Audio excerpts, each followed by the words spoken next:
Hi friends, welcome to my channel. కొత్తగా ఎవరైనా మన ఛానల్ని చూస్తుంటే ప్లీజ్ వీడియో మీకు నచ్చితే ఒక లైక్ చేసి మన ఛానల్ని సబ్స్క్రైబ్ చేసుకోండి. ఇంకా ఈరోజు మేఘ సందేశం అప్కమింగ్ ప్రోమోలోకి ఏం జరిగిందో తెలుసుకుందాం.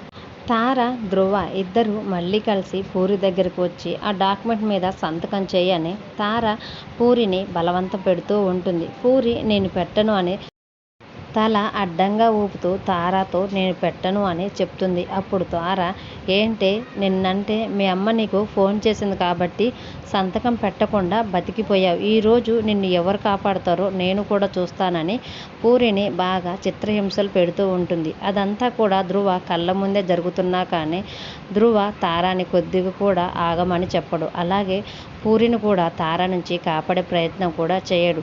అయినా కానీ తార పట్టు వదలకుండా పూరిని బలవంత పెడుతూ మర్యాదగా సంతకం పెడతావా పెట్టవా అని పూరిని బలవంతంగా ఆ డాక్యుమెంట్స్ మీద సంతకం పెట్టే ప్రయత్నం చేస్తూ ఉంటుంది. పూరి ఎంత పెట్టకూడదని ప్రయత్నించినా కానీ తార బలవంతం చేస్తూ మరి పూరిని ఇబ్బంది పెడుతూ నానా చిత్రహింసలు పెడుతూ సంతకం పెట్టే ప్రయత్నం పూరి చేత చేపిస్తూ ఉంటుంది.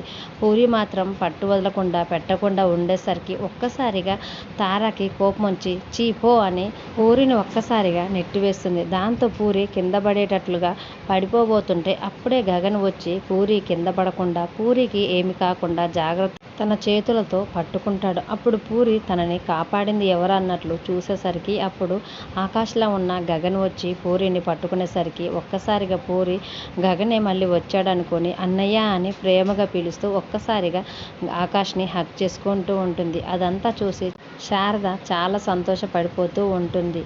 అలా వచ్చిన ఆకాష్ని చూసి ఒక్కసారిగా తార, ధ్రువ ఇద్దరు కూడా షాక్ అవుతూ ఉంటారు.